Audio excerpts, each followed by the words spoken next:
Have you ever felt a chill crawl down your spine for no logical reason? Just a sudden silent certainty that someone you love is in danger. That morning, I didn't know why my hands were trembling or why my coffee sat untouched. But something inside me whispered that if I didn't act now, I would regret it for the rest of my life. Greetings, dear friends. Before I open the door to a chapter of my life that still shakes me to my core, I want to ask a small favor. Please hit that like button, subscribe to the channel, and tell me which city or state you're listening from. It warms my heart to know how far my voice travels. Now, get comfortable. This story is not easy, and the deeper it goes, the more unbelievable it becomes. People say a mother has a sixth sense. I used to believe that was nothing but poetry, pretty words people used to make pain sound wise. But on that morning, something in my gut twisted so sharply that I froze mid-step. The house was quiet, too quiet. My phone sat on the counter with 3 days' worth of unanswered calls to my son, Reed. His wife, Mara, hadn't responded either. Normally, I would have waited, told myself they were busy. Young people forget to check their phones. But something about the silence felt wrong, heavy, like bad news pacing outside my door. I stared at my suitcase for a full minute before yanking it from the closet. No plan, no schedule, no warning to anyone, just instinct, loud, cold, undeniable. I threw in 2 jars of elderberry preserves Red used to beg for as a child, plus a small, plush teddy bear I kept in my bedside drawer. I don't know why I added the bear. Maybe some part of me wanted to carry softness with me, something that reminded me of care, of comfort, of the warmth a family is supposed to provide. 2 hours later, I was on a plane heading south. The airport on the other side smelled like damp air and roasted nuts. People around me laughed, hurried, dragged suitcases, greeted each other with hugs. And there I stood, clutching my tote bag like a shield, feeling absolutely nothing except dread pooling under my ribs. The 40-minute Uber ride felt endless. The city outside the window buzzed with life. Bright signs, humid air, traffic weaving through wide boulevards. But the closer we got to Reed and Mara's condo, the heavier my chest became. I bought that condo for them after their wedding. A beautiful brick building with tall windows and a cozy courtyard. I wanted them to have a home better than anything I ever started with. A foundation. A future. So when I stepped out of the Uber and saw the once polished front garden littered with broken planters and weeds, my heart lurched. Something was off. Deeply off. The elevator creaked as it carried me to the 3rd floor, and then I saw it. Their front door wasn't closed. Not wide open, but not shut either. As if someone had left in a hurry. As if no one had come home to lock it properly. A chill ran down my spine. I nudged the door open with my shoulder. The smell hit instantly. Sour. Sharp. The scent of alcohol left open 2 long, stale sweat and something metallic beneath it all. The home that once smelled of Mara's vanilla candles and peach pies now reeked like a neglected bachelor pad. My pulse thundered in my ears. The hallway was a mess. Shoes scattered everywhere, jackets on the floor, crushed cigarette packs tossed by the door. Red had sworn he quit smoking. He always had that charming smile, promising to do better. I had believed him like a fool. I walked into the kitchen. My breath caught. Piles of dishes towered in the sink. Empty bottles crowded the counter, some expensive, some cheap. Pizza boxes were stacked like bricks, but worse than all of that was a small box sitting half buried under envelopes. Prescription medication. Mara's medication. The dust layer on top told me everything I needed to know. She hadn't touched them in weeks. Before panic could swallow me whole, a voice croaked behind me. "You must be Reed's mama." I spun around. An elderly woman in a faded floral robe stood in the doorway. Her hands shook on her walker. Her eyes carried a blend of pity and resignation. "I'm his mother," I said, though my throat felt tight. Do you know where they are?" The woman sighed. "Your boy, haven't seen him for days. Loud music, loud company. Then nothing." She paused, her gaze dimming with sympathy. "But your girl, they took her. Ambulance came too maybe 3 days ago. She collapsed in the hallway. Looked real bad. Nobody's been here since." I was worried someone would rob the place with the door like that. My knees nearly buckled. I didn't remember thanking her. Didn't remember leaving. Didn't remember the cab ride.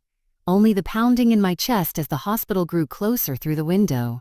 City General Hospital smelled of antiseptic and fear. The ICU doors loomed like a wall between life and loss. Nurses hesitated to let me in, but something in my eyes must have told them I wasn't leaving. A doctor approached, a tall, weary man with tired kindness in his eyes. "You're her mother?" he asked. "Mother-in-law," I said. "Where is she? Is she alive?" He exhaled heavily. "She's critical. Severe pneumonia. Dehydration, malnutrition. She'd been sick for days, maybe weeks. If the neighbors hadn't called when she collapsed, she wouldn't have made it here alive." My heart fractured. He led me into the room, and there she was.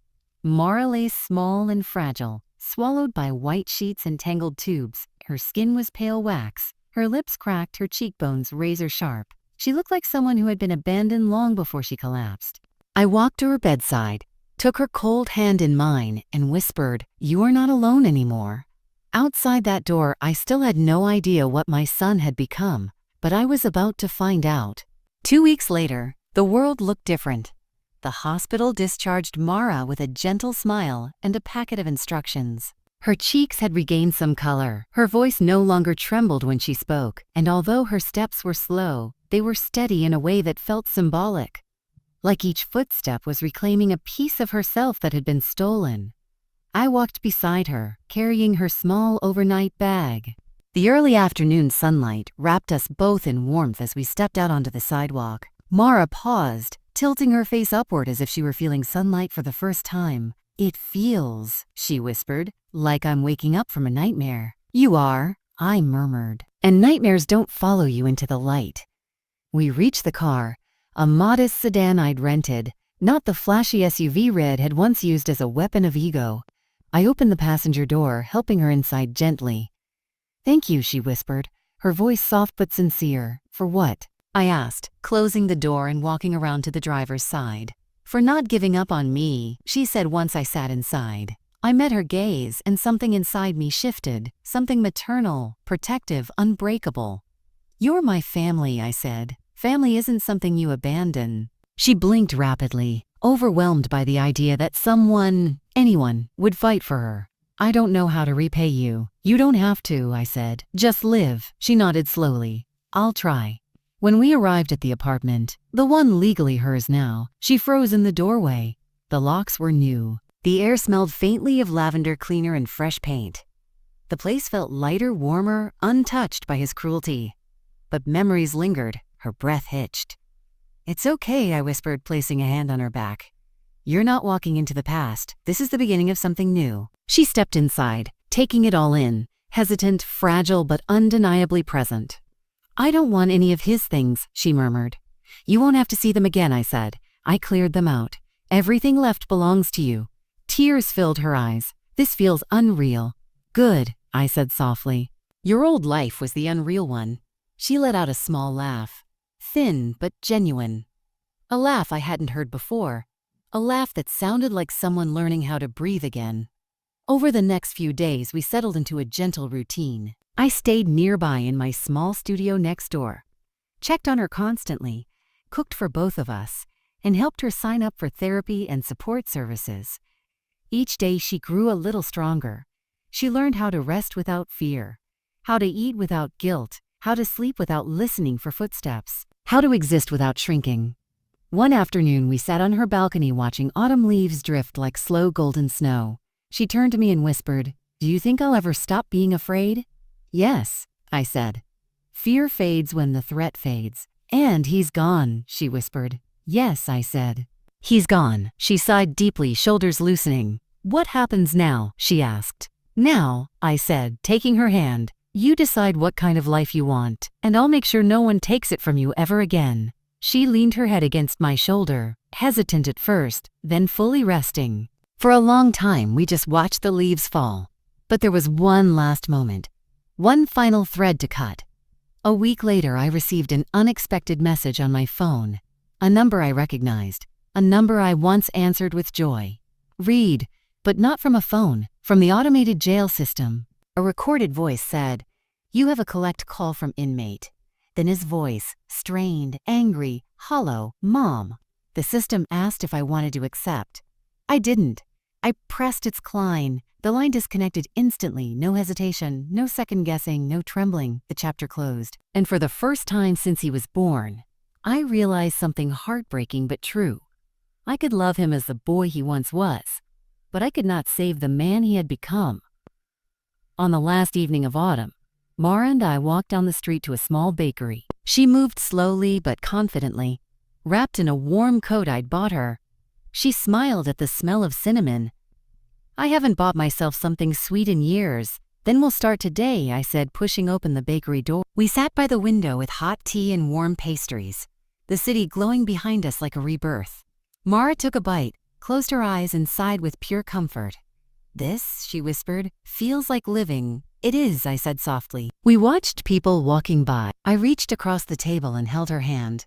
"We made it," I whispered. She nodded, tears in her eyes, but this time they were tears of gratitude, of relief, of new beginnings. "Yes," she breathed. "We did. Greetings, dear friends. Thank you for staying with me through this long, difficult, and deeply personal journey. Before we go, I want to ask for one small favor. Please hit that like button. Make sure you're subscribed to the channel and tell me which city or state you're listening from. It brings me so much comfort to know how far your hearts reach."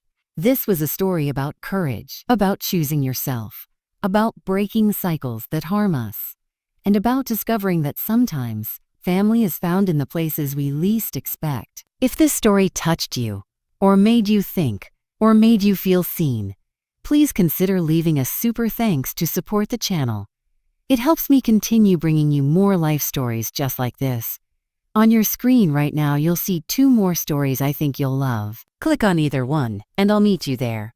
With love, respect, and a heart full of gratitude. Thank you for listening. 2 days after Mara's ventilator was removed, she was transferred from the ICU to a quieter recovery wing. The room was brighter, warmer, painted in soft earth tones instead of the sterile white of intensive care. She still tired easily, still winced if she tried to sit up too quickly. But her eyes were clearer now, seeing, understanding, remembering. Her voice remained fragile, but she could form full sentences, even if they came slowly. "Everything feels unreal," she whispered one afternoon, staring at the window where sunlight streamed across the floor. "You're still healing," I said gently. "Your body went through hell, and your mind, even more." She looked down at her hands. "I thought he loved me." My chest tightened. She didn't say his name. Maybe she couldn't. But we both knew who she meant. "I know," I murmured. "You tried to build a home with someone who only knew how to take. That's not your fault." Her fingers curled weakly around the blanket. "I stayed because I kept thinking maybe it would get better." "That's what hope does," I said softly. "It's never stupidity, it's survival." She blinked quickly, fighting tears. "Do you hate me?" I leaned forward, taking her cold hand in mine. "Why would I ever hate you?" "Because you gave us everything," she whispered, voice trembling. "And I let him waste it. I let him lie. I let him hurt me." "You didn't let anything happen," I corrected firmly. "He chose who he became, and I chose to believe he would grow out of it. We were both wrong, but that doesn't make you responsible." A tear slid down her cheek. "You're safe now," I whispered, brushing her hair gently. "And we're going to rebuild everything he tried to break." She nodded slowly, eyes closing for a moment. Later that afternoon, Detective Collins appeared at the door. He removed his cap and stepped inside quietly, not wanting to startle Mara. "I'm glad to see you awake," he said gently. She offered a faint, polite nod. "I just need a moment with Mrs. Rowan," he added kindly. Mara squeezed my hand before I stood and followed him a few steps into the hallway. His expression had changed since the last time I saw him. No longer strictly professional, now it held something heavier, something complicated. "What happened?" I asked. "We've just received Reed's final psychological evaluation," he said. "And the judge reviewed it along with the domestic neglect evidence." My heart thudded once, painfully. "He's being transferred," Collins continued. "Not to county jail, to a state facility with long-term supervision." A long breath escaped me. Not fear, not relief. Something in between, like a wound closing. "He'll have no access to phones beyond supervised calls," Collins said, "and no visitation rights unless approved by the court." "And is he stable?" I asked quietly. The detective hesitated. "Stable isn't the right word.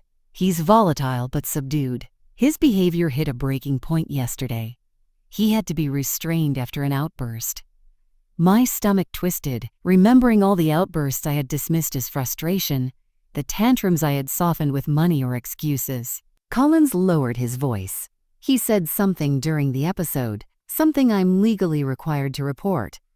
I forced myself to meet his eyes. What did he say? He claimed he didn't care about the charges. He only cared about the betrayal. He said if he ever got out, he'd make sure you paid for taking his life from him. My breath froze, but Collins raised a calming hand. He won't be getting out, not for a very long time, if ever. His threats only strengthen the case. I nodded slowly. He studied me. I know this is complicated. He's your son? I swallowed hard. Yes, he is. And yet Collins said carefully, you chose to protect her. That was brave, brave. A strange word for what had felt like breaking my own bones. He's gone for now, Collins said softly. You can breathe. He left quietly, giving me space. I stood in the hallway, staring at the sterile tiles, letting truth settle into my blood. Red wasn't coming back. Not to that apartment. Not to Mara's life, not to mine. He had chosen a road that led him far from us. Far from the home I once tried to build. Far from redemption he never sought. And in that space he left behind, something else began to grow. Peace. Not perfect peace, but the beginning of one. When I re-entered Mara's room, she looked up anxiously. Is something wrong? I sat beside her, smoothing the blanket over her legs. No, sweetheart. Everything is okay. Was it about him? Yes, I said honestly. He can't hurt you anymore, or me. She exhaled shakily, relief and grief mixing in her expression. Do you want to know the details? I asked gently. She hesitated, then whispered, no, I don't want him in my head anymore. I nodded. Then we focus on you. She looked at me, really looked, and her eyes softened in a way that made something inside me unclench. What if I don't know how to start again? She whispered. You don't have to know, I said. We'll figure it out together, her lips trembled.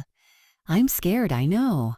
But you're not alone anymore. Her hand tightened around mine with more strength than I expected. You saved me, she whispered. I shook my head. No, darling. You saved yourself the day you survived him long enough for me to find you. Her eyes filled again, not with fear this time, but with something I hadn't seen in her before, possibility. As she drifted to sleep, I sat beside her and allowed myself, for the first time, to feel everything at once. Relief, anger, grief, love, freedom. I watched her chest rise and fall in steady rhythm, and I realized something quietly profound. This wasn't just her new beginning, it was mine too. A beginning built not on blood but on choice. Not on duty, but on love. Not on forgiveness of a monster, but on saving the woman he tried to bury. And tomorrow we would step into the sunlight together. Morning came with a kind of restless energy. Nurses moved briskly, the halls buzzed louder than usual, and every few minutes a cart rattled past the ICU. The world outside Mara's room felt alive and urgent, as if the universe sensed that something was approaching. Inside, Mara slept peacefully. Her breathing no longer ragged, her color warmer. Each rise and fall of her chest reassured me that life had chosen to stay. Around 8 a.m., the doctor entered with a gentle but determined smile. We're ready, he said. We're going to remove the ventilator. My heart jumped into my throat. This was a turning point.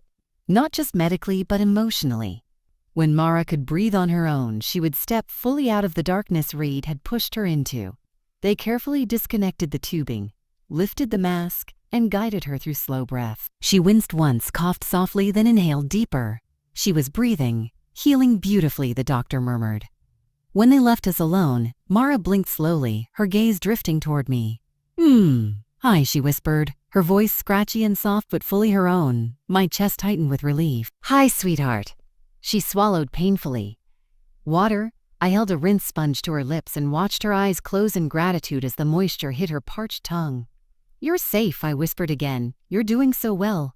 Her brow furrowed. How long was I here? A few days, I answered. You collapsed at home. Fear flickered in her eyes, memories rising like bruises under the surface. Did he bring me here? She asked weakly. No, I said softly.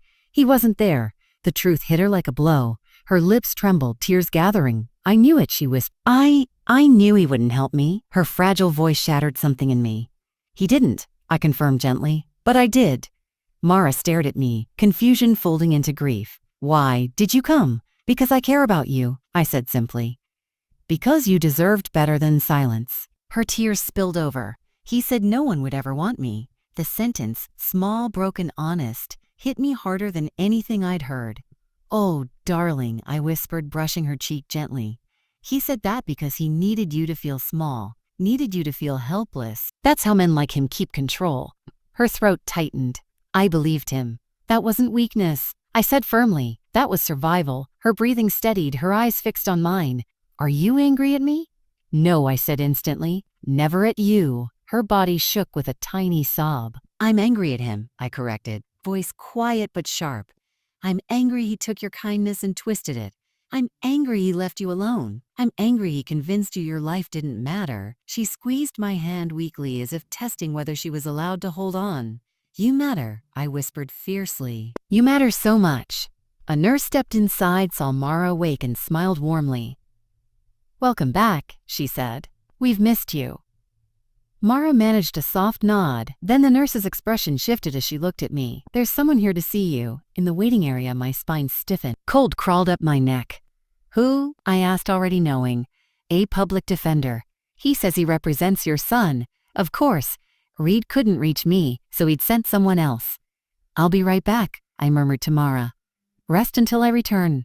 The waiting area felt colder than the ICU. A man in a worn suit and tired eyes stood as I approached. He offered a polite nod. Mrs. Rowan, I'm Mr. Epps. I represent your son, Reed. I folded my arms. What does he want? He cleared his throat, adjusting his glasses. Your son asked me to speak to you regarding a resolution. My jaw tightened. Resolution. He's feeling remorseful about his behavior. My laugh was hollow. He's rehearsing for court. Mr. Epps hesitated. He wanted me to ask if you'd consider dropping certain charges. He believes this is all a misunderstanding. A misunderstanding? My voice sharpened. He left his wife to die alone. He drained her money. He used my generosity as a bank account. I took a step closer, and he threatened me from jail. The lawyer's face pale. He insisted he only wants a conversation. One chance to explain. No, I said flatly. Absolutely not. He's struggling, the lawyer said cautiously. The psychological evaluation noted instability. He says he just wants to fix things. I stared at him, incredulous. He doesn't want to fix anything. He wants control back. Mr. Epps swallowed. If you testify against him, the judge may impose a long sentence. Good. I'm obligated to ask, he added quickly. Would you consider a meeting, supervised, recorded, a mediation attempt? No. Mrs. Rowan, he says you abandoned him. My voice turned to steel. Reed abandoned himself. The lawyer nodded, slowly defeated. I understand. I'll inform him. As he gathered his papers, he paused. For what it's worth, he's unraveling. I've represented troubled clients for years, but your son, he's terrified. And he doesn't understand why everything is collapsing. He will, I said quietly. Consequences teach lessons love never could. When I returned to Mara's room, her eyes opened the moment she heard my footsteps. You came back, she whispered again, as if she still couldn't believe it. Always, I said, taking her hand. But inside me, something settled, a cold clarity. Reed had reached the end of his leash, and now? Now came the moment he'd never expected. I wasn't going to save him, not from the law, not from himself, not from the consequences he'd crafted with his own hands. For the first time in his life, he would face a world where he didn't get the final word. I looked at Mara, fragile, healing, hopeful, and whispered to her, You'll never go back to him, not even in memory. And with that vow, something shifted in the room. A closing of a chapter, a quiet victory, a turning of the tide. Morning sunlight filtered through the ICU windows, soft and golden, warming the edges of Mara's blankets. She seemed more awake today. Her eyes followed movement, she reacted to voices, and her fingers curled around my hand with a weak but intentional grip. The nurses exchanged hopeful glances each time they checked her vitals. A doctor entered, flipping through her chart. Her lungs are responding well, he said. If this progress continues, we may attempt to remove the ventilator in the next 24 hours. I felt the breath leave my chest. "She's strong," I whispered. "She's lucky," the doctor replied gently. Someone got her help just in time. I looked at her, pale, fragile, still bruised from the months of silent neglect, and felt the truth settle inside me. She wasn't lucky. She was finally protected. When the doctor left, Mara blinked at me. Her voice was barely a thread. "Stay always," I said, squeezing her hand. "You're not alone anymore." Her throat worked as if she wanted to say more, but exhaustion pulled her back under. I stepped into the hallway to get a bottle of water, and my phone buzzed. Detective Collins. I answered immediately. "We've had an incident," he said without preamble. "Reed tried to contact a bail bondsman through another inmate. It was stopped, but it confirms he's actively seeking release." A chill ran down my spine. "He's still trying to get out." "He's desperate," Collins said. "That makes him unpredictable. We've increased security at the hospital." I nodded, though he couldn't see me. "Thank you." He hesitated. "There's more. He's been telling inmates that you stole his life and that he'll make you pay." My breath hitched. "He won't get near you," the detective added. "But you need to be prepared." Prepared? I'd been preparing since the moment I saw Mara in that hospital bed, broken, starved, forgotten. I returned to her room, closing the door quietly. She stirred, her eyes fluttering open as I sat beside her. "You're safe," I whispered. "He can't hurt you anymore." Tears welled at the corners of her eyes, raw, fragile, fearful. She tried to speak, but the ventilator hissed softly, muffling her voice. "It's over," I assured her. "I'm here, and he's losing everything he used to control you." She blinked slowly, a glimmer of relief settling behind her exhaustion. Later, while she slept, I opened the small notebook I'd found in her apartment. The diary that had revealed the quiet horror she'd endured. I turned pages filled with her trembling handwriting. "He hasn't spoken to me in 3 days. Only yells. He sold Grandma's ring. Told me to stop crying. If I ask for help, he says I'm ungrateful. Maybe he's right." Each entry tore deeper into me. Then I found one written just weeks before she collapsed. "I think he's waiting for me to leave. Or die. Or disappear. Maybe all three." My breath shook. This wasn't marriage. This was captivity disguised as commitment. And somehow through all this, she still tried to love him. She still tried to survive him. I closed the notebook, placed it gently in my bag, and whispered a silent vow. He would never get another chance to touch her life. Hours passed.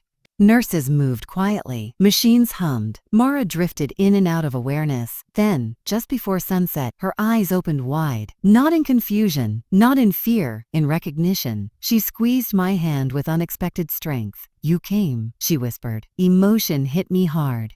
"Of course I did." Her lips trembled. "I thought no one." "Oh, sweetheart," I whispered, brushing tears from her cheek. "You were never alone. You just needed someone who saw you." Her breath hitched. Then, barely audible, she whispered, "I want to go home." "You will," I promised. "But not the home he hurt you in. A new one. A safe one." She blinked slowly, tears pooling again. "Sleep," I whispered. "I'm here." And for the first time since her collapse, she trusted me. That trust lit something fierce inside me. A fire, a blade, a shield. Because now this wasn't just about survival. This was about reclaiming her life. And if Red thought he had lost everything already, he hadn't seen anything yet. The hours after Mara first opened her eyes felt like sacred time. Slow, quiet, wrapped in a fragile peace. Nurses moved gently, doctors whispered, and even the machines hummed softer, as if aware that a woman who had nearly slipped away was now fighting her way back to the world. I stayed at her bedside, speaking softly between her moments of drifting sleep. "You're safe now," I kept whispering. "Nothing and no one will hurt you again." Her fingers curled weakly around mine, and though her grip was faint, it was deliberate. She was there, she was choosing to hold on. By late afternoon, Mara's consciousness grew steadier. Her eyes opened more fully, lingering on my face before wandering around the room. She seemed disoriented but aware, a state somewhere between waking and remembering. The doctor entered with a gentle smile. "She's responding beautifully," he said. "Joe, her lungs are still fragile, but her cognitive response is very promising." I nodded, unable to contain the relief swelling inside me. "Talk to her as much as you can," he added. "Familiar voices help, but try not to overwhelm her." "I won't," I promised. When we were alone again, Mara turned to me. Her throat was dry, so her words barely formed. "Why? Why are you here?" she whispered. My heart clenched. Even in her weakness, she expected abandonment. Expected to be unseen, to be unworthy of being rescued. "I'm here because you're family," I said softly. Her brow tightened as if the word hurt. "Family leaves." "Not all family," I whispered, brushing her hair back. "Not me." She stared at me for a long moment. Tears pooled in her eyes but did not fall. Then, in a cracked voice, she asked the question I'd been expecting. "Where is Red?" I took a slow breath, prepared to answer calmly, gently. "But honestly, he's not here. He won't be here," I said. "You're safe from him now." A flicker of fear appeared in her eyes. Her heartbeat quickened on the monitor. I squeezed her hand. Hey, it's okay. No one can get to you. He can't come near this room. There are officers stationed at every exit." Her breathing steadied slowly, but her eyes remained clouded with a fear that had been carved into her long before she fell ill. I leaned closer. "Mara, you don't have to protect him anymore. You don't have to hide anything. I know what he did." Her lips parted slightly. "I know he left you alone. I know he took your money. I know he scared you into silence. I know he turned off the heat while you were sick." My voice broke just barely. "You didn't deserve any of it." She closed her eyes tightly as if the memories stung. "You're safe now," I repeated. "I promise." Later that evening, I stepped outside the ICU to get some air. The sky outside had darkened into a deep blue, dotted with the faint glow of city lights. I sat on a bench just beyond the automatic doors, inhaling the cool air as if it might wash away the last remnants of fear clinging to me. But peace never lasted long. My phone buzzed, a text from Detective Collins. "You need to be aware of this. Reed had an outburst in jail tonight. Threats directed at you. Protective order is being strengthened." My stomach tightened. Another message came immediately after. He demanded a phone call. Denied. He's in isolation for now, but stay within secured areas. Isolation, threats, desperation. Reed was unraveling, and he was running out of places to point his fury. I typed back quickly. "Thank you. I'm not leaving the hospital." His reply came fast. "Good, we have extra officers patrolling tonight." I locked my phone and stared at the illuminated windows above me, one of which held the fragile woman who had become the center of this storm. This wasn't over. Not yet. But something inside me shifted. It wasn't fear. It wasn't dread. It was resolve. A steel-threaded certainty that whatever Reed tried next, he would not break us.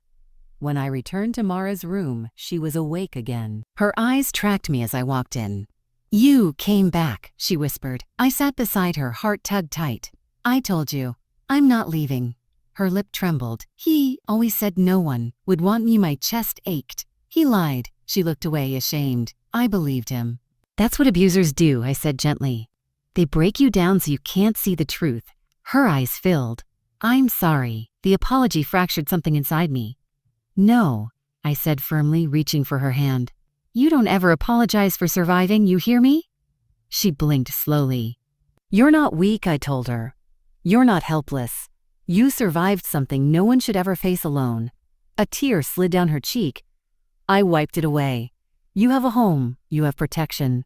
And when you're ready, you'll have a life again. A good one." Her breathing steadied. Her fingers curled around mine again. "You're staying?" she whispered. "As long as you need." Her eyes closed gently, but this time not from fear or exhaustion, from comfort, from safety, from knowing she wasn't alone anymore. As I sat beside her, the hospital quieted for the night. The monitors hummed, nurses whispered. The world softened around us, and for the first time in months, maybe years, Mara slept without trembling. But as I watched her, one truth grew sharper. Red wouldn't accept defeat easily. He would grasp for control until the last thread snapped. And soon, very soon, he would realize there was nothing left to hold on to. Nothing left to manipulate. Nothing left to intimidate. Nothing left to claim. And in that moment, he would face the one thing he'd spent his whole life avoiding: consequences. But tonight belonged to healing, to hope, and to the quiet, powerful bond forming between two women who had learned, through pain, through loss, through fire, that sometimes family isn't blood, sometimes family is chosen. The next morning arrived quietly, almost timidly, like it didn't want to disturb the fragile balance inside the ICU. A soft peach light filtered through the blinds, warming the edges of Mara's blanket. For a moment, I simply watched her breathe, slowly, steadily, fighting her way back from a darkness she never should have faced alone. Her monitor beeped in a strong, healthy rhythm. Progress. Real, undeniable progress. A nurse slipped in with a smile. Her numbers look good today. If she stays stable, we might try reducing the sedation later.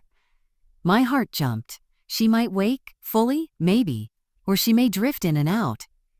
But yes, she's coming back. I thanked her, swallowing hard. For the first time since stepping into this nightmare, hope didn't feel fragile, it felt earned. I sat beside Mara and brushed her hair gently. "I'm right here," I whispered. "And when you wake up, your world will be safe. I promise." She didn't respond, but her hand twitched in mine. A tiny movement, but it meant everything. By noon, exhaustion pressed at my temples. I stepped out into the hallway to call Hannah for updates on Reed's arraignment. Before I could dial, my phone buzzed. "Hannah." I answered immediately. "How did it go?" She didn't waste time. He looked terrible. Most judges see hundreds of offenders a week, but even the judge winced when Red walked in. Disheveled, defiant, angry. The works. Did he say anything? "He doesn't think he's done anything wrong," she said flatly. "He blames the police, blames the system, blames you, claims he was targeted." I closed my eyes. "Of course he did." The judge denied bail, she added. "He'll remain in custody. There's a protective order now. He can't come within 200 feet of you or Mara." Relief washed over me so hard I had to lean against the wall. "He's furious," Hannah continued. "But his hands are tied legally. He's not getting out soon." "Good," I breathed. "Thank you," but she wasn't finished. "One more thing," he asked the court for spousal financial access. My stomach dropped. "He what?" "He argued that as Mara's husband, he should have temporary access to assets and accounts." I gripped the phone tighter. "But," she said, and her tone softened, "the judge denied it immediately.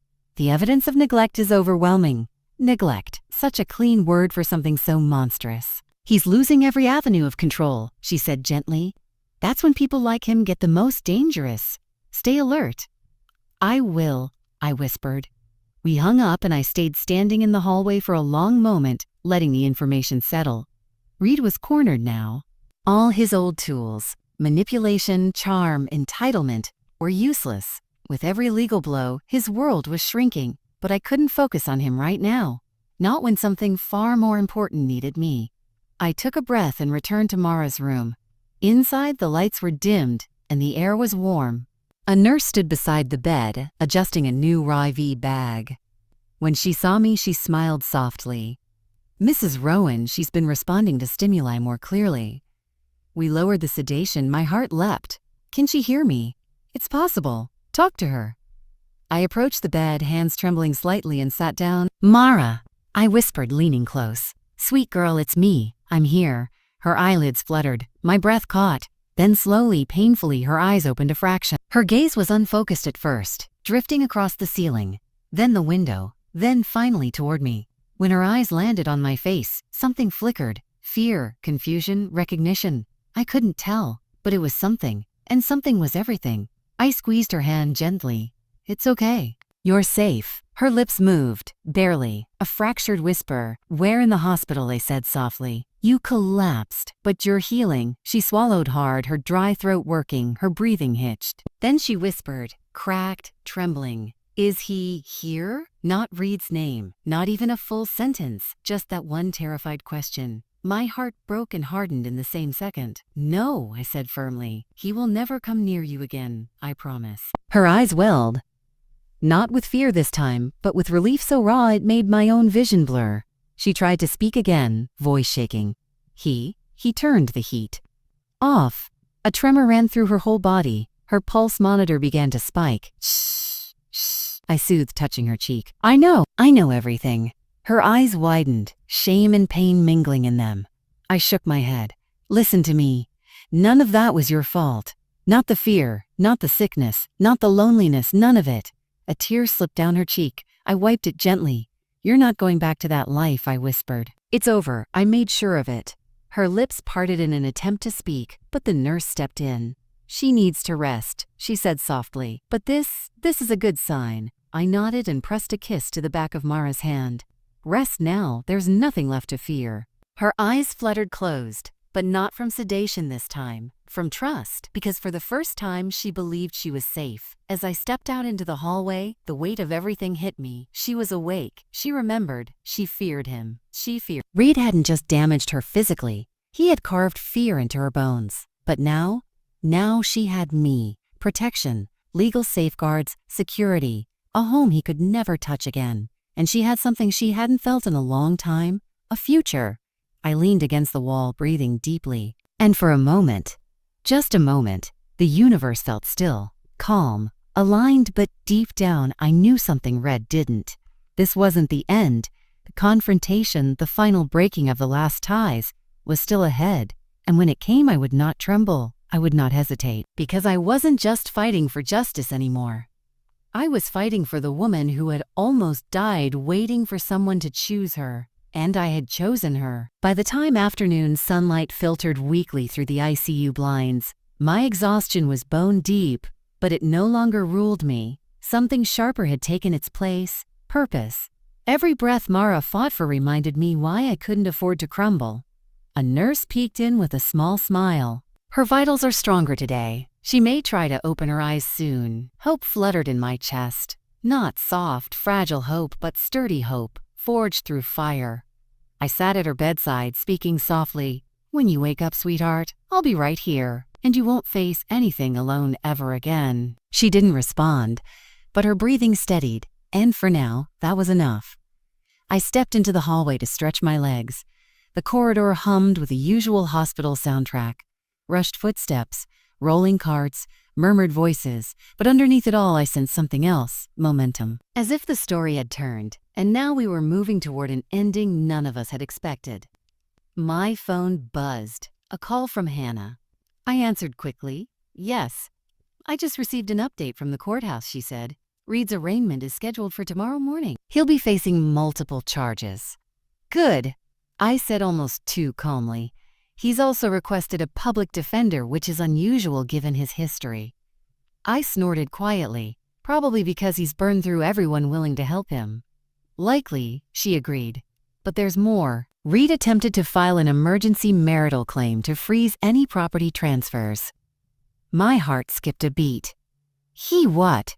He tried to argue that Mara's medical condition made her vulnerable and that the condo transfer was fraudulent because she wasn't capable of consenting. Heat surged up my spine. He's using her coma as leverage. "Of course he is. It's what he does," Hannah replied. "But don't worry. The transfer was filed before he tried anything. It's legal and locked." They rejected his motion within minutes. My shoulders sagged in relief. She continued. "I'll be at the courthouse tomorrow. You don't need to go, unless you want to." "No," I said quickly. "My place is here." "It absolutely is," Hannah said gently. "And don't worry, I'll handle him." I hung up. The news felt like another nail sealing the door between Mara and the man who had used her as a stepping stone, a punching bag, a scapegoat. But as I returned to the ICU, something gnawed at me, because Red wasn't stupid. Broken? Yes. Entitled? Yes. Delusional? Absolutely. But stupid? Never. He would try something else. Something desperate. I just didn't know what. That evening, the hospital quieted. Visiting families left. Nurses swapped shifts. The cafeteria closed. Shadows grew long across the tiles.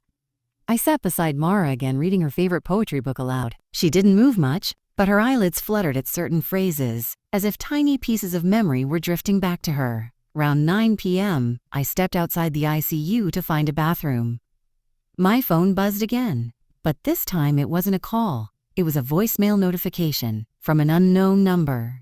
I braced myself and hit play. The voice that came through wasn't shouting, wasn't panicked. It was worse. It was cold, controlled, calculated. "Mom, it's me." I stiffened. "Reed, I know what you've done," he said. "I know about the condo. I know about the car. I know you're trying to turn Mara against me." He inhaled sharply before continuing. "But here's the thing. You can't undo 35 years of being my mother. You can't erase that bond. You hate what I've become. Fine. But don't forget who made me, who gave me this life, who taught me that problems get fixed by someone else." My stomach twisted. He wasn't apologizing, he was blaming me. "You want to punish me?" His voice darkened. "Go ahead. But don't pretend you're a saint.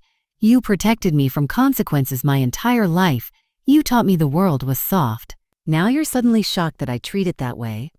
A long pause filled the air with static. Then he said quietly, "When I get out, we'll talk, and you're going to explain to me why you turned on your own son." The message ended. I stood frozen in the hallway, phone clutched in my trembling hands. He wasn't angry. He was dangerous. He wasn't confused. He was calculating. He wasn't remorseful. He was preparing. I forwarded the voicemail to Detective Collins immediately. Within 2 minutes he called. "Mrs. Rowan, we listened. That message qualifies as coercive and threatening. We're adding it to the case file, and we're increasing the security detail at the hospital tonight." My voice shook despite myself. "Thank you. Don't worry," he said gently. "We won't let him near you or Mara." I hung up, trying to steady my breathing. Reed had crossed from desperation into delusion. Believing the world still owed him something. Believing that his mother and his wife still belonged to him. But he was wrong. We had peeled away every lie he built his life on. And now he was standing in the ruins, with nothing but his rage left. When I returned to Mara's room, I found her eyes partly open. Just a sliver, just enough to let light in. "Mara," I whispered, rushing to her side. Her gaze drifted weakly toward me. Not fully conscious, not fully aware, but present in a way she hadn't been since I arrived. I took her hand, my heart racing. "Sweetheart, it's me. You're safe." She blinked slowly, a tear gathered in the corner of her eye. "Don't let him," she whispered again, barely audible. I squeezed her hand gently. "I won't. I promise you I won't." Her eyelids fell closed again, but her breathing remained steady. She had crossed a line, the first fragile step back into the world. Hope swelled in my chest. She was coming back, and Reed was losing everything he once used to control her. I brushed her hair softly and whispered, "Rest now. When you wake, you'll open your eyes to a life where you are free." Outside, footsteps echoed in the hallway as 2 officers took their posts. Inside, the machines hummed like a heartbeat. And for the first time, I felt the shift. The storm was beginning to break. Morning emerged slowly, like someone lifting a curtain just enough to let in a dull sliver of light. Hospitals aren't built for beauty, but as the dawn filtered through the high ICU windows, the gray-blue glow gave Mara's room a softened stillness. I sat beside her, sipping lukewarm tea, watching the tiny fluctuations on her monitor. Each beep was a battle cry, each breath a miracle. She wasn't out of danger. Not by a long shot, but she was clawing her way back. A nurse rotated shifts and gave me a reassuring nod. "You've been here all night," she whispered, admiration in her voice. "I'll stay as long as she needs. You should get some rest." "I will, soon." It wasn't true. I couldn't rest. Not while Reed's shadow still lurked. Not while the threat of him hovered like a dark rain cloud just beyond the walls. And then, like a sign from the universe, my phone vibrated again. But this time it wasn't Red. It was Hannah. I stepped into the hallway before answering. "Yes." Her voice was brisk. "We have a problem." My heart thudded. "What now?" I received an alert. "Someone attempted to access the county property database using your son's credentials. They tried to pull up the condo ownership records."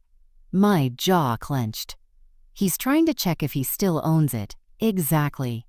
The system flagged it because he attempted from jail using a contraband phone. Of course he did.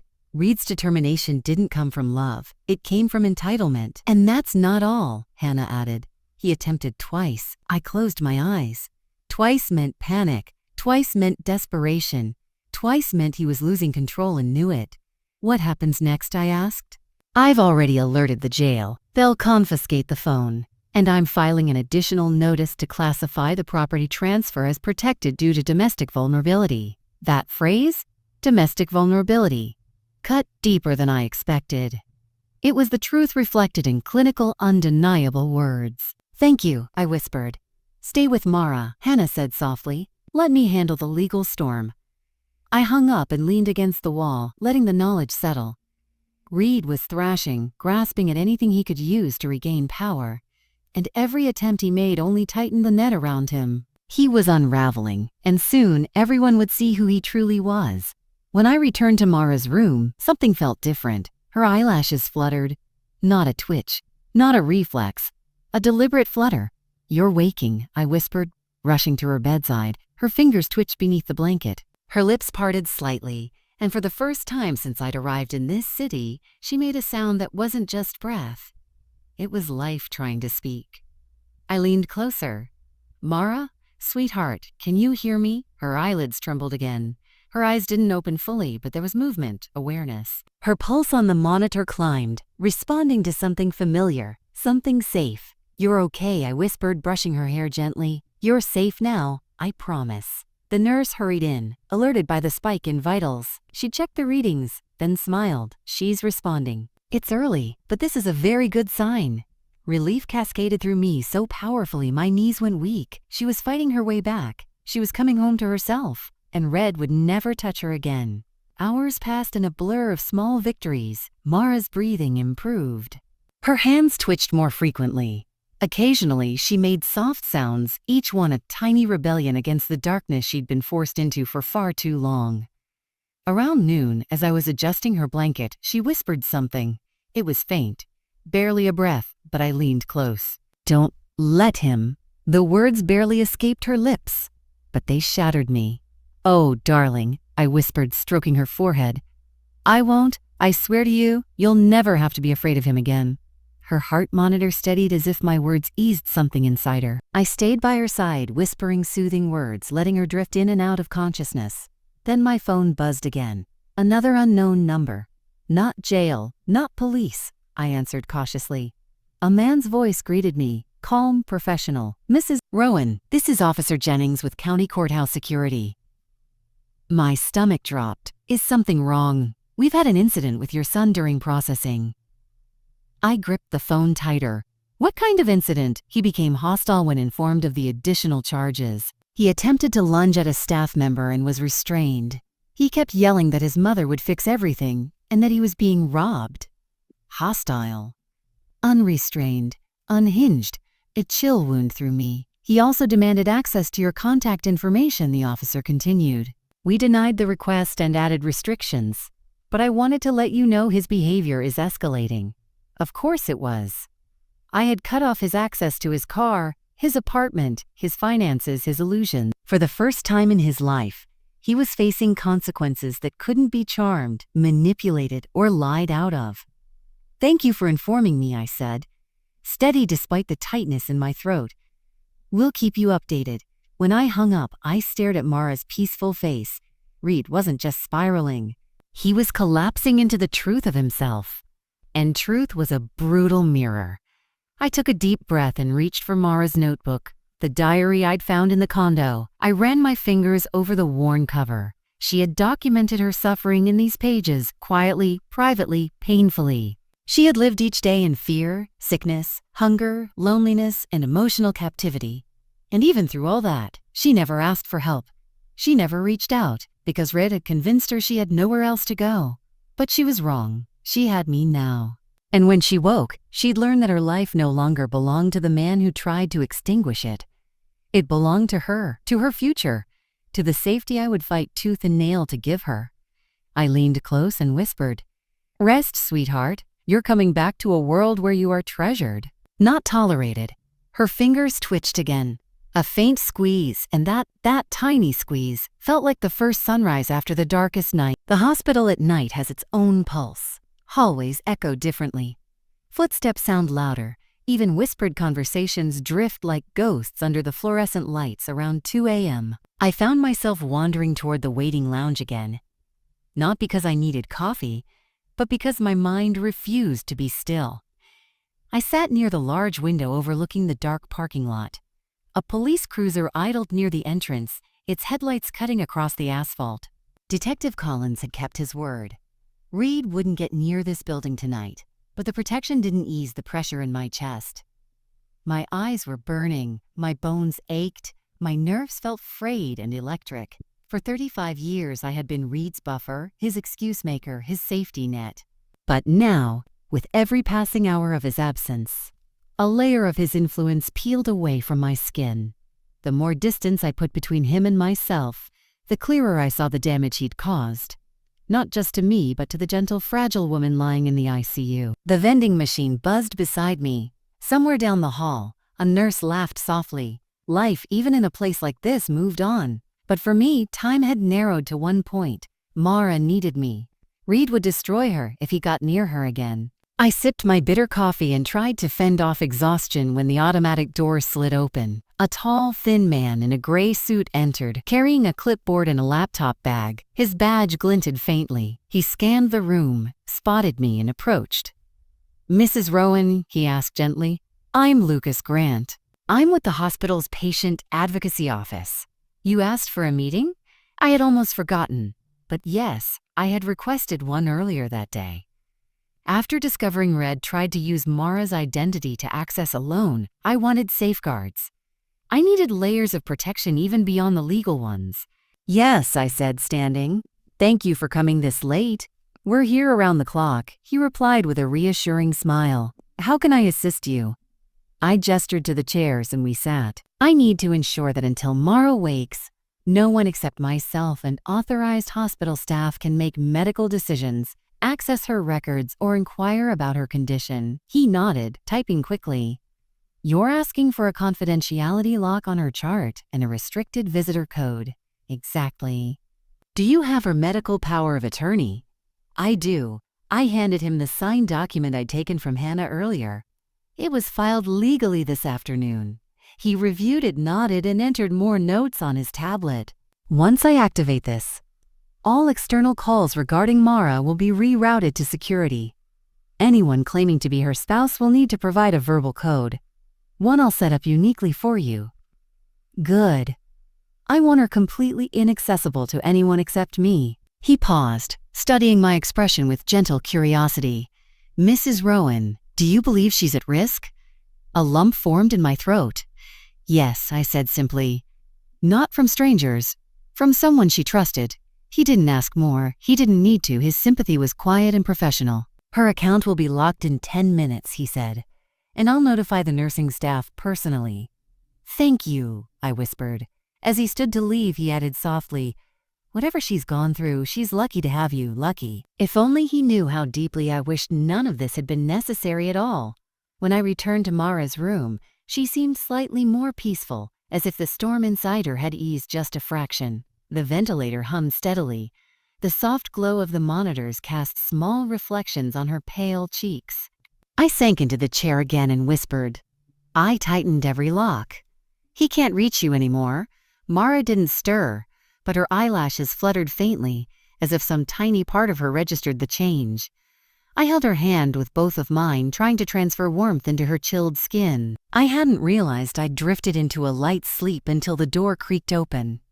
My eyes snapped open. It was the nurse. "Sorry to wake you. It's time for her chest x-ray." I nodded, stepping aside. A portable machine rolled into the room. 2 technicians maneuvered the plates behind Mara's back with practiced care.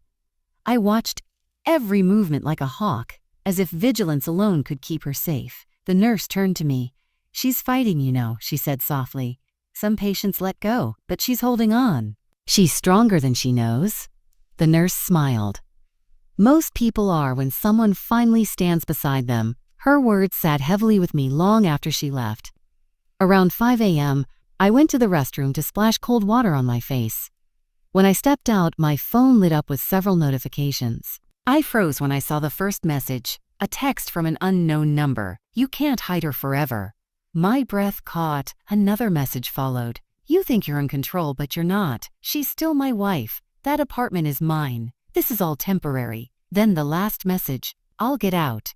And when I do, we're going to talk." A shiver sliced down my spine. He was unraveling faster than I expected. I took screenshots and forwarded them to Detective Collins immediately with a single line.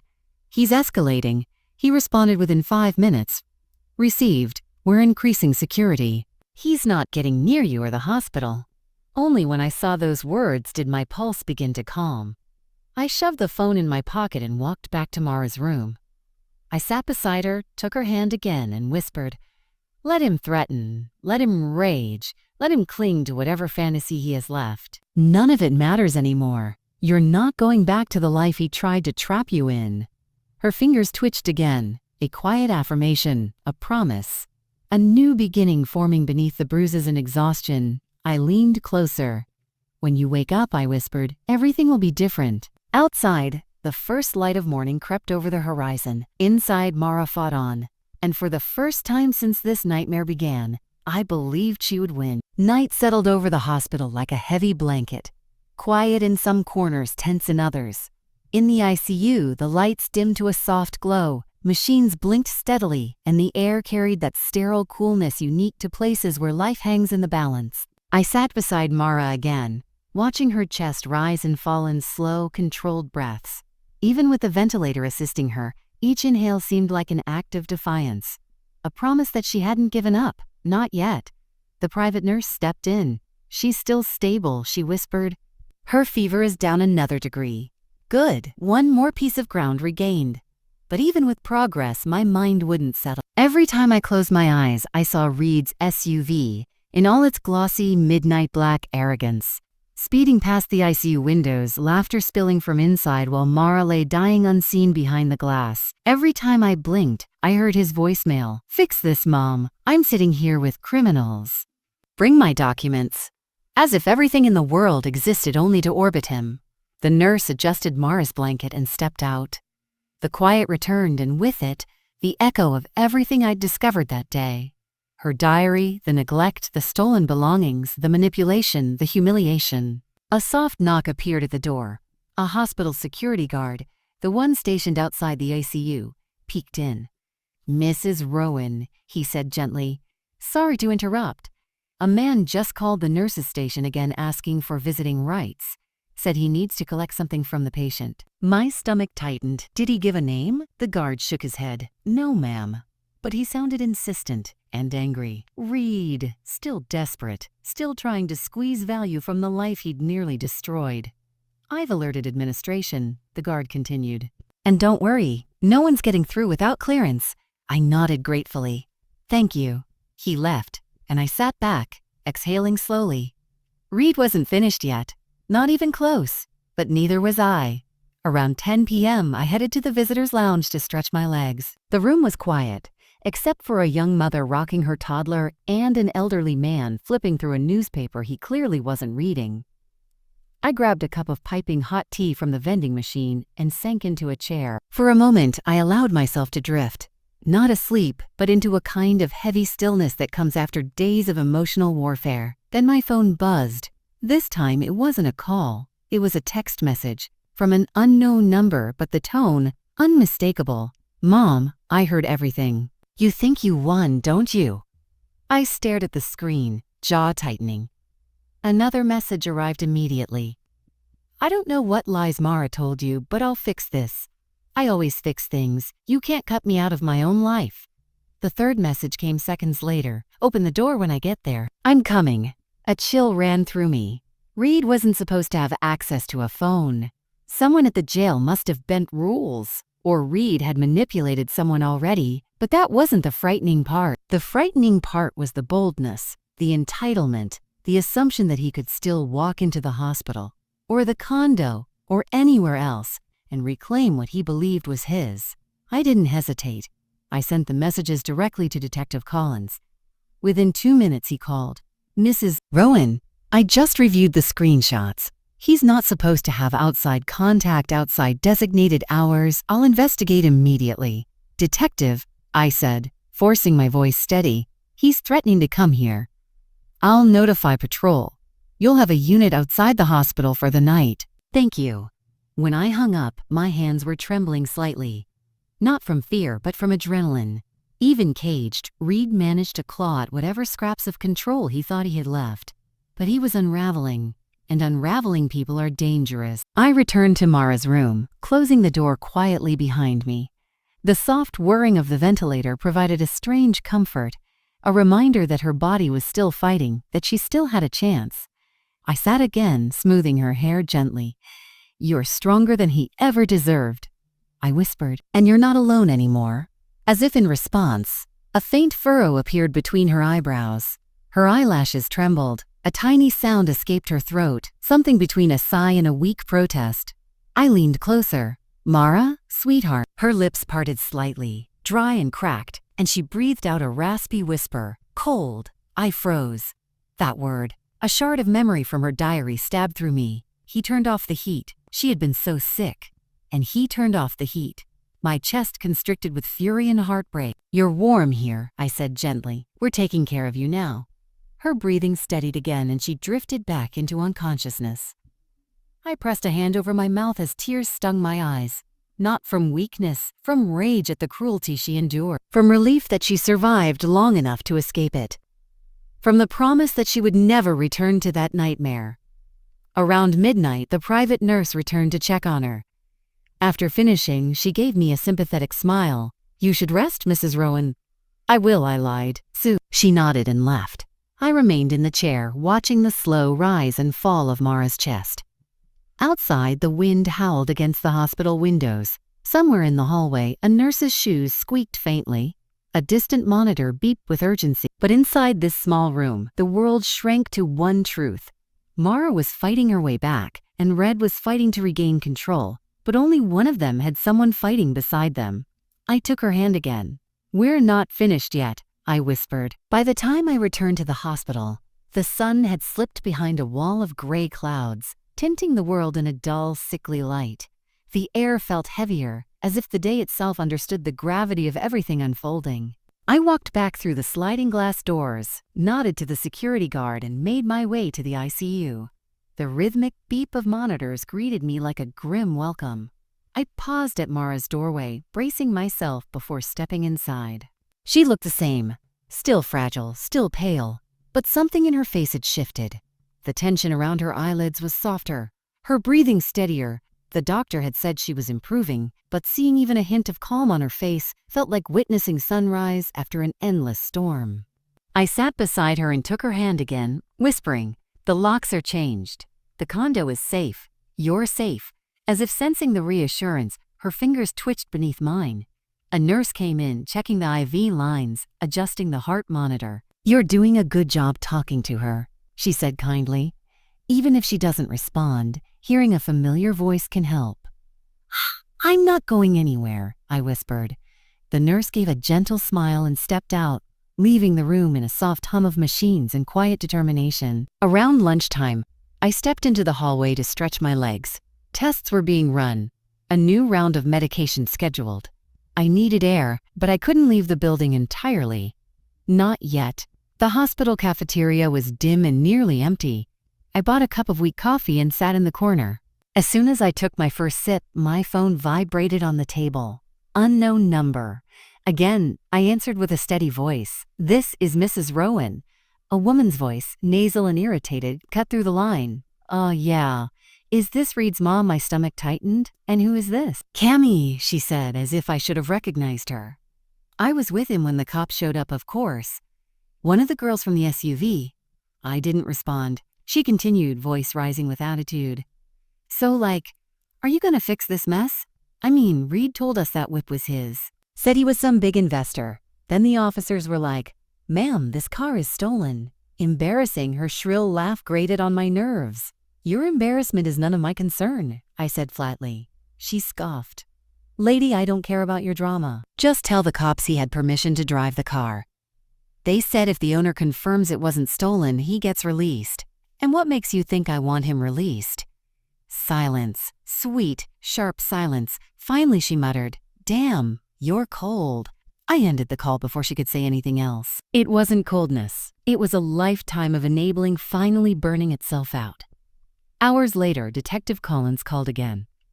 "Mrs. Rowan, I want to give you an update on your son's situation." "Yes?" I braced myself. "He's become increasingly agitated. He's demanding phone access every few hours. He said you will fix everything." My laugh was bitter before I could stop it. "Of course he did.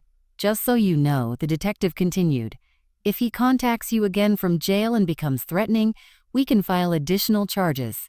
"Thank you, Detective. I'll keep that in mind." This time, when I hung up, I didn't feel shaken. I felt resolute. Reed had built his life on one belief. No matter what he did, his mother would save him. But now the reality was sinking in, and reality was merciless. Later that afternoon, as I walked past the ICU hallway, I heard raised voices coming from the waiting area. Two nurses stood whispering urgently. "Do you think he'll come here?" one asked. God, I hope not, the other replied. That woman in room 6 has been through enough. They were talking about Mara. I approached them. Excuse me, has something happened? One nurse lowered her voice.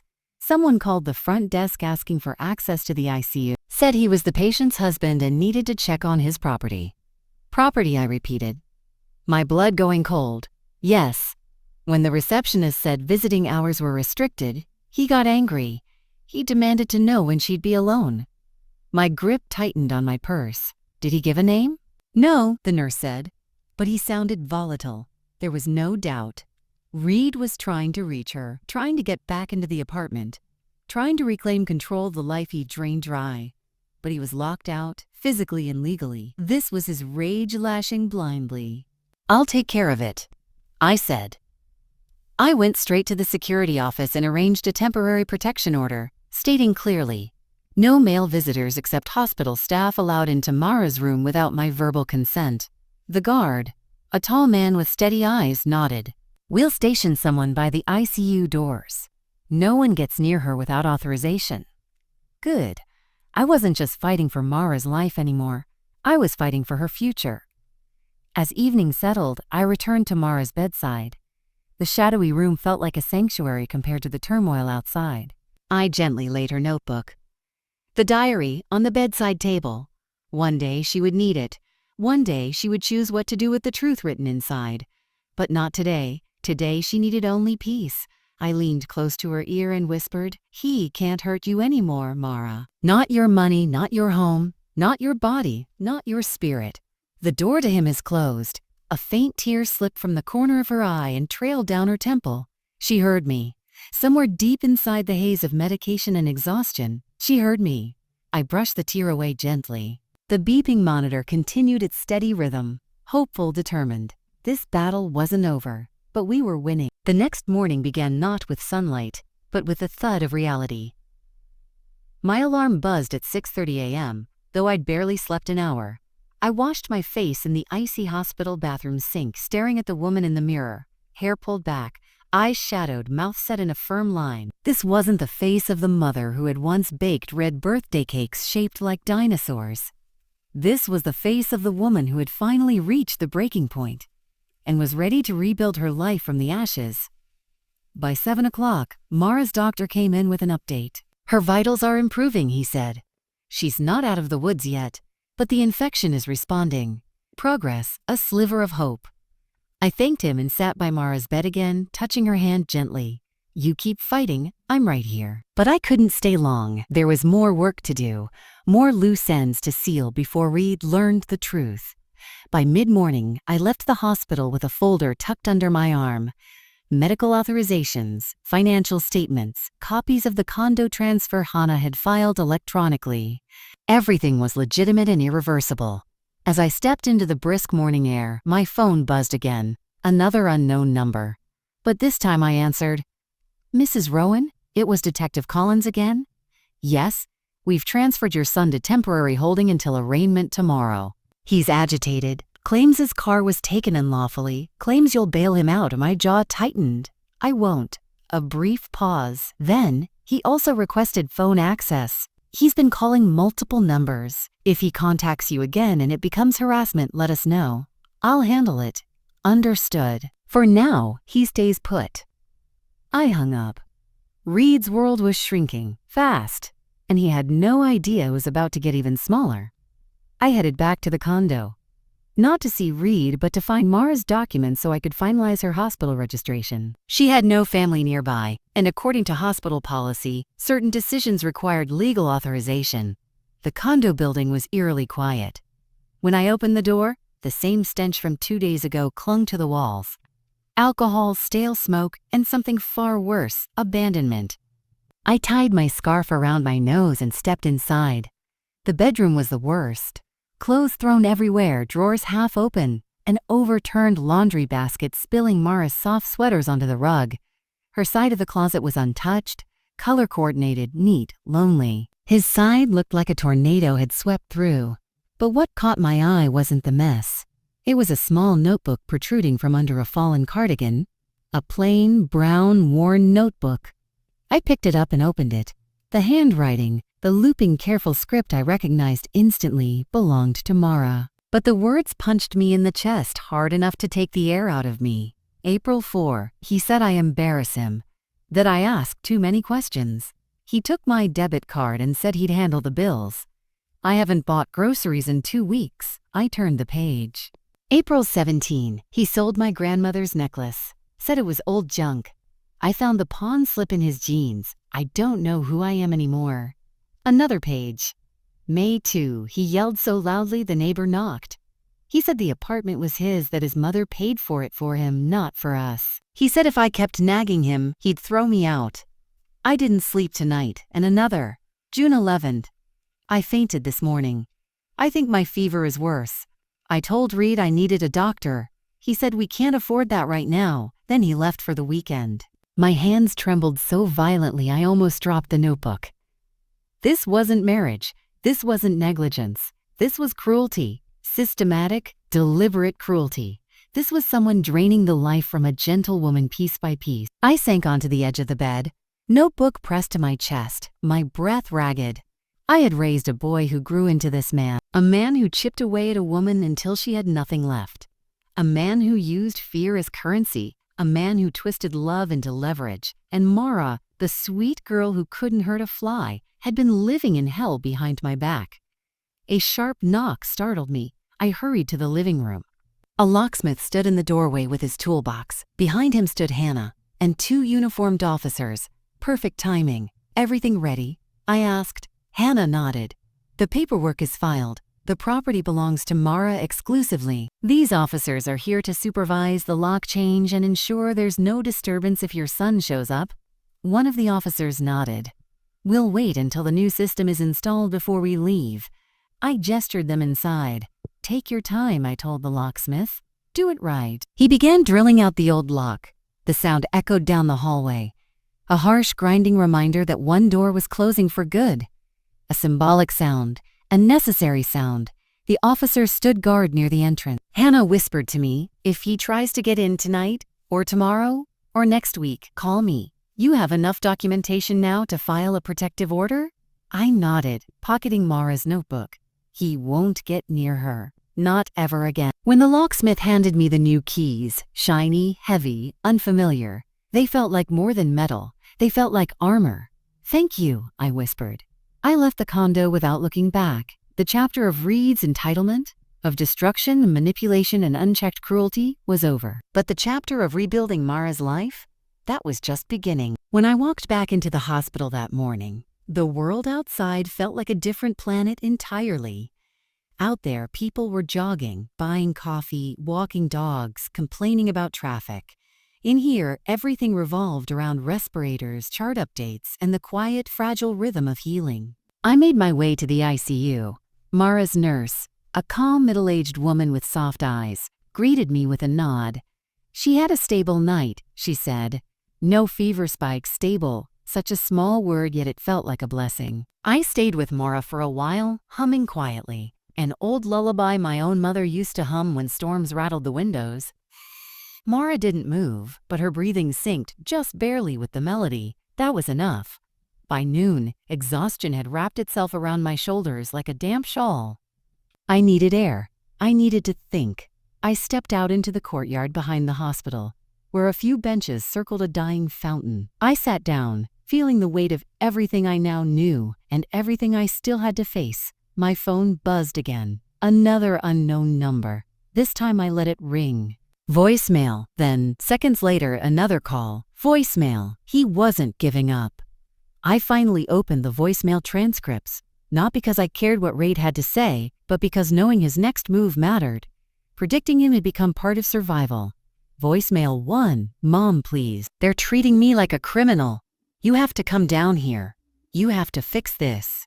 Voicemail 2. Are you insane? They took my watch. My watch. Do you know how much that cost? Call them back, tell them it was a misunderstanding. Voicemail 3. No words. Just him breathing hard, then whispering, Mom, don't do this to me. Not a single mention of Mara. Not even a question. I deleted every message. A breeze rustled the dying leaves around me. The fountain sputtered weakly, then went silent. It felt like the world itself paused, Like even the wind was holding its breath. My phone buzzed again, but this time it wasn't Red. It was Detective Collins. "Mrs. Rowan?" he asked, his voice clear and steady. "Yeah, I'm calling to inform you that we've transferred your son from holding to county jail. He was aggressive with the officers and refused a breathalyzer. He'll be arraigned tomorrow." My stomach didn't twist this time, not even a flinch. "Thank you," I said simply. "We'll keep you updated." I ended the call and stared at the fountain. The water struggled upward, then fell back in a thin, defeated stream. For years I had tried to be that fountain. Pushing, pushing, pushing, even when I had nothing left, pouring everything into someone who took it as his right. But today something changed. I was no longer trying to push water uphill. I was finally letting gravity work. Back inside, I found Mara's doctor reviewing her chart. "She's responding better than yesterday," he said. "Still very weak, but the antibiotics are taking hold." Relief washed through me so deeply I had to grip the railing to steady myself. "Can she hear us?" I asked. Hard to say. Some patients in induced coma register voices subconsciously. "It may comfort her." "It will," I whispered. I went back inside her room. The sun cast a warm patch of light across her blanket. I pulled my chair closer and took her hand again. "Sweetheart," I murmured, "everything is changing. I need you to hold on a little longer. I'm fighting for you." As if hearing me, her fingers twitched. Barely, but enough to send tears prickling behind my eyes. A soft knock pulled me from my thoughts. A nurse peeked inside. "Mrs. Rowan, the hospital billing office needs a signature from you, of course." I squeezed Mara's hand gently. "I'll be right back." Walking down the hallway, I rehearsed what I'd say about payments. I had already arranged funds from my savings, and once the sale from the SUV cleared, Mara's medical care would be covered for months. But halfway to the billing office, a man turned the corner quickly and nearly collided with me. He wore a hospital badge and carried a stack of discharge papers. "Oh, pardon me," he blurted. "Mrs. Rowan? Yes, I was actually looking for you. You requested that note for employment verification for Ms. Mara Rowan, correct?" My brows knitted. "No, I didn't ask for anything." He blinked. "But someone called from this hospital extension this morning saying they were her husband." He insisted it was urgent and needed the paperwork faxed to a loan agency. My blood ran ice cold. Loan agency husband. Reed, even from jail, even with his wife unconscious, his mother refusing calls, his freedom evaporating, he was still scheming, still trying to squeeze whatever he could from Mara's identity. My voice was razor sharp. "Did you send anything?" "No, ma'am. I didn't feel comfortable." The request sounded odd. A wave of relief crashed through me so intensely my knees nearly buckled. "Thank you," I whispered. "You did the right thing." He nodded and hurried off. I stood in the hallway, gripping the folder against my chest. If Red was desperate enough to try identity fraud from a holding cell, his spiral wasn't slowing, it was accelerating, and I needed to protect Mara before he found another angle. When I returned to Mara's room, I paused at the doorway. The monitor beeped steadily. The light shifted across her blanket. Nothing had changed inside the room, but everything had changed outside of it. I pulled my chair closer and sat. "Sweet girl," I whispered, "I know you can't hear all of this right now, but I want you to know something." My voice softened, but it didn't shake. "I'm not saving you out of pity. I'm saving you because you deserved better from the start. You deserved safety, you deserved warmth, you deserved a partner who stood beside you." A tear slipped down my cheek. "And since he didn't give you any of that, I will." I leaned back, letting the quiet settle. Tomorrow, Red would learn the condo was no longer his. Tomorrow, he would learn he could no longer access Mara's identity. Tomorrow, he would face consequences long overdue. But tonight, I sat beside the only person in this story who still had something left to lose and something left to save. I reached for her hand again. "Rest, sweetheart. I've got the rest." I don't know how long I stood by Mara's bedside, fingers wrapped around her limp hand, but time inside an ICU doesn't move like it does in the real world. It stretches, folds, dissolves. The rhythmic beeping of the heart monitor became the only anchor keeping me from drifting into panic. I gently brushed a strand of hair away from her forehead. She didn't look like the bright, soft-spoken girl who used to bake pear tarts for Reed on Sundays. She looked hollow, like a candle burned down too far to hold its own flame. "Why didn't you call me?" I whispered, though I already knew the answer. Women like Mara don't scream for help. They whisper into notebooks. They endure. They shrink so the people around them can expand. And my son, my own flesh and blood, had apparently taken every inch she gave. A nurse approached quietly. "Ma'am, we need to adjust her ventilator settings. It'll only take a moment." I stepped back, numb, and left the room. Outside, the hallway felt unbearably bright. A vending machine hummed in the corner, throwing reflections across the floor tiles. A man in work boots wept silently into his hands on a bench. Somewhere further down, a woman pleaded with a doctor. Hospitals are full of truths people don't want to face. I sat down in a stiff plastic chair and took a breath so deep it hurt. My hands shook, my mind spun. That cold, gnawing instinct that had dragged me across state lines wasn't wrong. Something had gone terribly wrong in that condo. After a few minutes, I reached for my phone. Still no calls from Reed. Still no messages. Still the same silence that had driven me here. I unlocked the screen and hovered over his name. Should I call? Should I text? Should I beg for answers he should have been giving me days ago? Before I could decide, the elevator dinged and the doors slid open. A burst of noise flooded the lobby. Laughing, shouting, bass, heavy music. I turned my head, and my heart stopped. A massive SUV rolled around the corner outside the hospital's glass wall. Midnight black paint. Chrome trim, windows down. Music so loud the glass vibrated in its frame. Reed's birthday gift, the one I bought. The one he promised to use only for family things. He was behind the wheel. Not walking into the hospital. Not worried, not shaken. Not even glancing at the building where his wife was fighting to breathe. Two girls leaned out the windows. One perched on the passenger seat, shrieking with laughter. Another recording a video on her phone like she was in some kind of music video. Reed had his arms slung over the wheel, sunglasses on at dusk, head thrown back as he shouted something over the blaring music. The car swerved slightly as he turned the corner, tires screeching, leaving a streak of burnt rubber behind. I sat frozen, fingers tightening around my phone until my knuckles went white. The last 3 days of unanswered calls suddenly made a sickening kind of sense. He hadn't been too busy. He hadn't been grieving. He'd been partying while his wife starved, weakened, collapsed. Partying in the car I bought. Partying with strangers while Mara lay dying alone. My phone buzzed in my hand. A message from Reed. My chest tightened as I opened it. "Hey, Ma. Can't talk now. I'm at the hospital with Mara. It's bad. Doctors are trying everything. I haven't left her side. Pray for us." The world shifted, tilted, snapped. The lie was so bold, so deliberate, so shameless that I actually stopped breathing for a full second. He wasn't slipping. He wasn't confused. He wasn't overwhelmed. He was lying on purpose, creating a grieving husband act while he rolled past the ICU windows with 2 women and a bottle of liquor probably rattling under the seat. Something inside me, some rope I'd been blindly pulling for decades, gave way. It didn't break like a twig.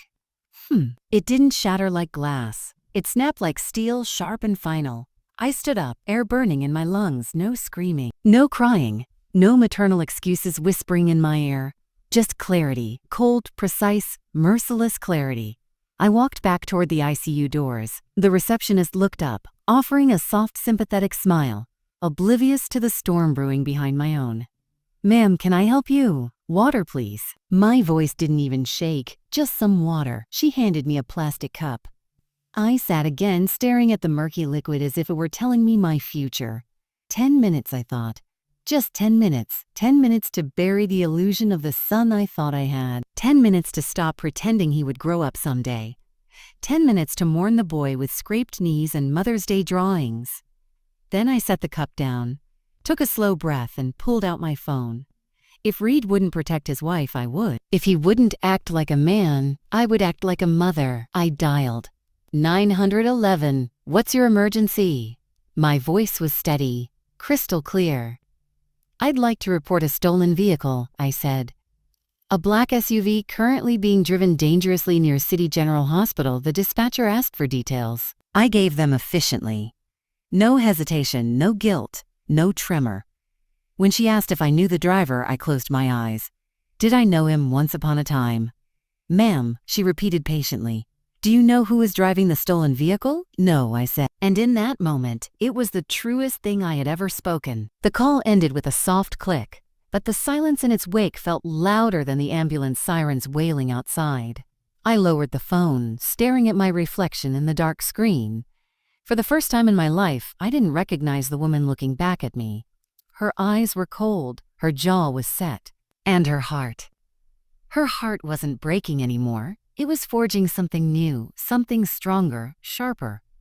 I stood up and walked back into the ICU corridor. The nurse nodded politely as I passed, unaware that the world had shifted 3 inches to the left. I paused at Mara's door, peeking inside. She was still unconscious, her fragile body nearly swallowed by the sheets, the machines, the tubes. I whispered, "I'm here, sweetheart. I'm not leaving you." Then I turned away. I couldn't crumble.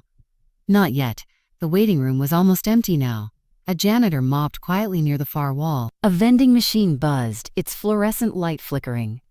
I sat again, gripping the edge of my coat. Minutes ticked by, then my phone buzzed. Not a message, a call. An unknown local number, I answered. "This is Mrs. Rowan." A deep official voice responded. "Ma'am, this is Officer Barrett. We've detained the black SUV you reported. The driver is a man claiming to be your son, Reed Rowan. He's intoxicated and resisting arrest. He says the vehicle belongs to him. We need to confirm." I inhaled through my nose. Calm, precise. "Officer," I said, "my son is not in that vehicle. My son is inside City General Hospital in the ICU, sitting at his wife's bedside. He has not left her side in 3 days." A pause. The kind of pause where truth drops into place like a stone. "I understand," he said quietly. "Thank you for the clarification. We'll proceed with the appropriate charges." In the background, I heard shouting, "Mom, Mom, tell them it's my car. Mom, what are you doing?" The officer must have stepped away from him because his voice faded. "Have a good evening, ma'am," Officer Barrett said. "We'll take it from here." I hung up. My hand was steady. My pulse was calm, and for the first time in years, I felt free. But clarity came with responsibility. If I stopped at the car, Rid would eventually slither back to the apartment, to Mara, to the life he was poisoning one day at a time. No, I needed to secure her future, her safety. I scrolled to a number I hadn't dialed in months. "Olivia," a familiar voice answered, groggy. "Why in the world are you calling at this hour?" "I need paperwork drafted," I said. "Tonight emergency." My old friend and attorney Hannah didn't even blink. "What kind of paperwork?" "A transfer of property. Full ownership," she exhaled sharply. "Let me guess. For Reed." "No," I said. For Mara, silence. Long, heavy, understanding silence. "Oh," she breathed. "It's like that, isn't it?" "It's worse. Come first thing in the morning," she said. "I'll have everything ready." I ended the call and leaned back in my seat. For the next hour, I stayed near Mara's room. I talked to the nurses. I spoke to the doctor. I paid for a private nurse out of pocket. I arranged for her to be moved to a quieter room once she stabilized. Something with sunlight, not fluorescent glare. I didn't care what it cost. I didn't care what it took. She would not suffer alone again. At some point, exhaustion pulled at my bones. I must have fallen asleep sitting upright because when I opened my eyes, the lobby was dimmer, quieter. Dawn hadn't come yet, but the edges of the night were softening. My phone buzzed again, a voicemail this time. I clicked play. Reed's voice exploded into the speaker, slurred, panicked, angry. "Mom, what the hell is wrong with you? They've got me in a cell. A cell. You better get down here and fix this. Bring the car papers, bring the insurance, bring anything. What are you doing?" "Mom, seriously." "Mom, he didn't mention Mara. Not once. Not her name. Not her condition. Not the fact that she was barely clinging to life. Just himself. Always himself." I deleted the voicemail without hesitation. Hours passed like mud. Nurses changed shifts. A doctor made rounds. I stood at Mara's bedside again, brushing her hair back, gently adjusting her blanket. Her skin felt a little warmer now, less cold, less hollow. I whispered, "Fight, baby, I'm doing the rest." At sunrise, I left the hospital and headed straight to Hannah's office. She was waiting with 2 steaming cups of coffee and a stack of documents thick enough to choke a shredder. "Your son's in trouble," she said simply. "Deep trouble, I know, and he'll come crawling to you. I know that too. But once I file these, she tapped the papers. He can't touch the condo. It will legally belong to Mara alone. That's the point. Hannah studied me for a long moment. Are you sure about this? Once we file, there's no going back. I thought of Mara's fragile hands, her hollow cheeks, her fevered body lying alone in a cold apartment, the dusty medication box, the smell of stale beer, Reed's laughing face as he drove past the ICU windows. Yes, I said. I've never been more sure. I signed the papers with a firm stroke. When the pen touched the table again, I felt something loosen in my spine, something old, heavy, painful, a chain snapping. Hannah pressed the documents into an envelope.